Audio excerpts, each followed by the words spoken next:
Hello, hello, welcome. Jadi aku kali ini bakal share tentang project terakhir yang aku kerjain, ya, dimana aku fork dari Randy RN, Remind Me Laravel. Jadi sebenarnya project ini adalah take home challenge untuk senior Laravel developer di Nabi 2. Tuh. Main idenya, Remind Me itu adalah kita buat reminder untuk dijadwalkan pengiriman email notifikasinya, ya. Kita di remind melalui email itu pada saat um, tanggal atau waktu remindernya tertrigger seperti itu. Nah, kita diekspektasikan untuk membuat API-nya sesuai dengan spesifikasinya di sini. Ya, nanti kita bisa lihat di sini. Terus pasti pakai Laravel karena Laravel challenge. Terus front end kita bisa pakai apa aja. Dan di sini aku pakai Blade dan JavaScript untuk nge-fetch REST API-nya untuk consume API-nya. Lalu kita diekspektasikan untuk ya kita harus menganggap kita lagi buat MVP seperti itu. Lalu kita harus dockerize sistem kita pakai Docker atau Sail ya. Di sini aku pakai Laravel Sail dan Hackway agar user nggak perlu configuring.env, building front end ya. Aku buat makefile untuk agar bisa eksekusi composer dan copy .env-nya. Jadi user hanya make install gitu aja. Ini bisa make install maka langsung jalan sendiri. Seperti itu. Lalu kita harus buat automated testingnya, unit testing ya. Dan di sini aku masih implement untuk backend-nya aja. Lalu untuk CI pipeline kita harus buat CI pipeline pakai GitHub Action. Kayak gitu overall. Nah, nanti aku bakal tampilin tentang projectnya. Jadi seperti ini nanti aplikasinya di sini dan mailpage-nya ya. Jadi tampilannya emailnya ketika sistem mengirim dan user menerima. Seperti itu. Lalu aku bakal tampilin CI pipeline-nya, automated testing-nya. Gitu. Oke, kita mulai dari aplikasinya. Di sini ada login dan dari spesifikasinya kita di session ini, di login ini kita dikasih tahu kalau user baru ada dua, Alice sama Bob. Nah, di sini kita coba Bob, pakai Bob. Sini lalu 1 2 3 4 5 6. Kita coba 7 dulu agar kita trigger errornya ketika incorrect. Kayak gini bakal muncul kayak gitu. Terus kita nggak ke redirect di halaman utama, kita bakal tetap di sini. Terus kita coba benerin ya credential kita, lalu kita bakal di redirect ke main page seperti ini. Oops, sorry. Oke, lalu di sini udah ada 3 reminder ya. Jadi kita bakal coba edit dulu. Kita bakal edit reminder ini untuk melihat fungsi edit. Ketika kita klik edit ini kita bakal dapat form modal seperti ini. Reminder sekarang kita bisa coba ganti jam 7.11 dan hasilnya seperti ini. Nah, di sini listnya bakal sort ascending sesuai dengan spesifikasinya di sini. Ya. Remind add-nya kita bakal di list remindernya bakal di sort sesuai dengan remind add secara ascending. Seperti ini. Jadi dari awal sampai paling terakhir. Gitu. Lalu untuk fungsi delete-nya seperti ini, kita klik keluar alert, kita cancel belum terjadi, lalu kita klik lagi OK ya, kita bakal dapat bakal kehapus seperti itu. Lalu untuk add reminder, nah ini sekalian kita coba, kita delete biar enak lihatnya. Kita coba yang seperti ini, berangkat sekolah. Nah, ini sekalian kita coba untuk trigger mailnya ya, trigger remindernya. Jadi kita coba set 0709 ya, sebentar lagi kita bakal berangkat sekolah jam segini. Kita save. Nah, nanti bakal muncul di sini. Nah, konsepnya pada saat kita sudah punya reminder ya, kita punya list reminder, di sistem itu bakal ngecek per menit. Jadi per 60 detik mereka bakal ngecek apakah ada reminder yang perlu dikirim, seperti itu. Jadi seperti ini kita bisa lihat tadi jam UTC 00:07 nggak ada gitu kan, terus nanti setelah itu 08 nggak ada, terus yang 09 ini baru ada. Harusnya setelah ini kita cek mail feed-nya, kita dapat mailnya. Nah, ini seperti ini kita dapat remindernya, kirim email seperti itu. Lalu setelah itu, oh iya, kenapa kok kita pakai ini ya, aku set up per menit ya, karena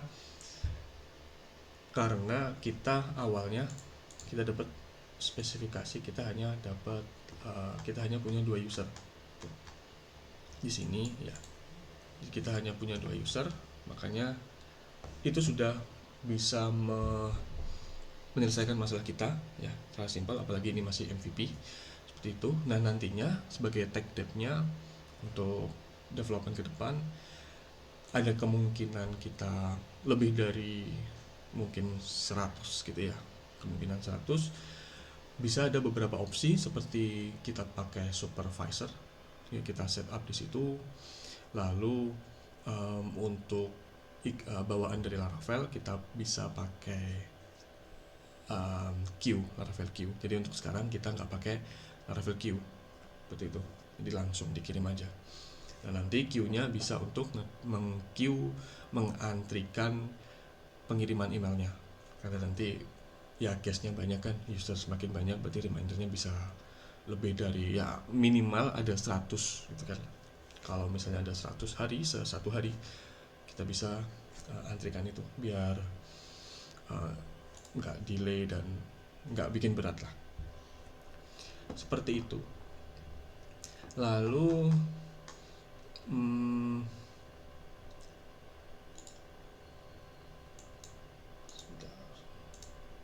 oke, kita coba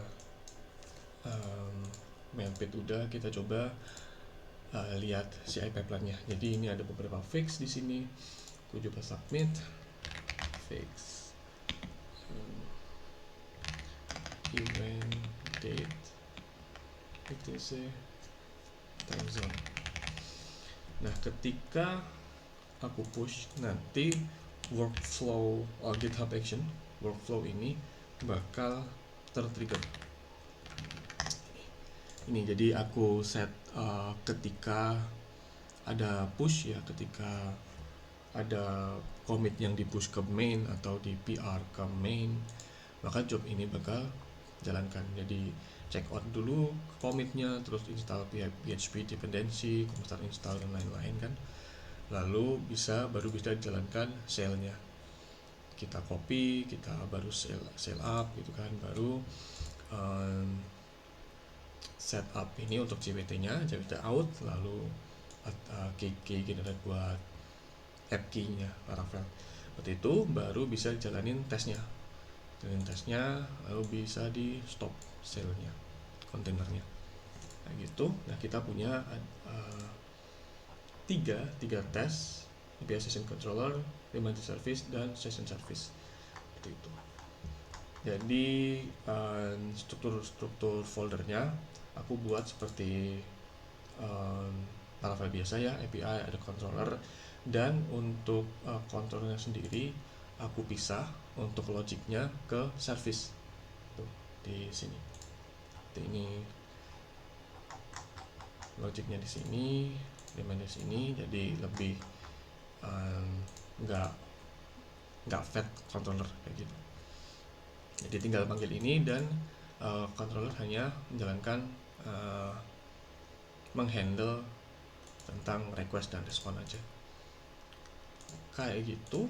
Nah, di CI pipeline-nya dia udah jalanin ini ya, yang terakhir ketika push commit ini ke main itu, dan sini harusnya lagi install ini start shell container yang lama ini, lama banget, dan nanti setelah ini selesai mereka bakal langsung ke run test gitu. Nah, hasilnya nanti harusnya mirip seperti ini. Coba terminal baru CLC self test.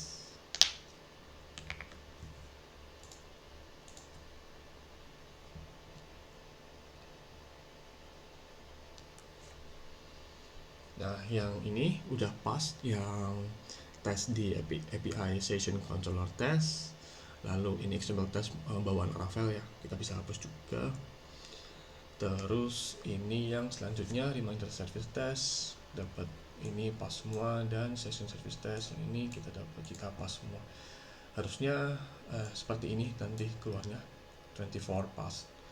Seperti itu, kita coba lihat. Oke, kita udah dapat ini. Ya, udah dapat. Jadi tadi ketika kita mulai jalanin shell container, install dan lain-lainnya, setelah itu container bakal di start, lalu jalankan yang tadi ya, yang JWT secret, terus key generate kayak gitu, baru jalankan tesnya. Di sini pas dan dapat 24 pas juga kayak gitu. Saya pipeline automated testing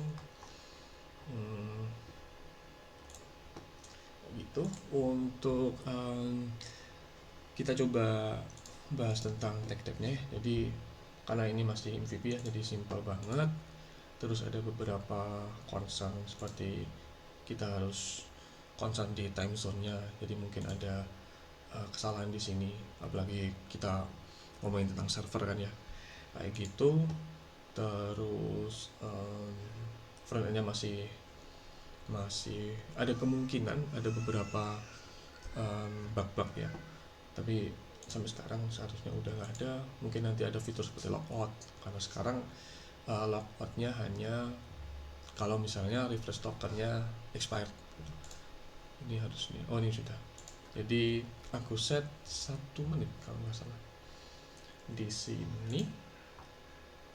Oh, 10 menit. Ketika 10 menit selesai dan refresh token, access token diminta lagi untuk digenerate lagi, ternyata refresh tokennya expired, akhirnya kelempar ke login.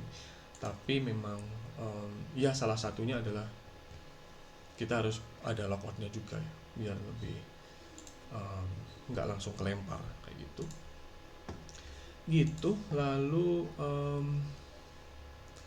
untuk di loginnya juga kita juga bisa tambahkan seperti register ya, gimana caranya user bisa daftar kayak gitu. Terus di main fiturnya kita bisa tambahin seperti status ketika ini sudah di remind, udah dikirim atau belum, atau gagal seperti itu. Sebenarnya di dalamnya udah, cuman belum ditampilin karena salah satu spesifikasinya itu memang lebih enak ditampilin ya statusnya, apakah dia sudah terkirim atau enggak, atau gagal kayak gitu. Dan beberapa mekanisme di mana kita edit ya, karena untuk sekarang kalau misalnya kita edit remind-nya ke depan, dia bakal nggak ke-trigger lagi kayak gitu, karena udah pernah ke-trigger kayak gitu. Jadi mungkin bisa dikondisikan kalau misal reminder ini udah nggak perlu nih karena udah terkirim, nggak perlu, jadi di disable gitu, atau perlu di retry. Atau bisa juga kita buat duplikat, dan juga beberapa mekanisme seperti recurring gitu, jadi mau per pekan, per hari, seperti itu gitu. Oke gitu, overall I think okay, thank you, see you next time, bye.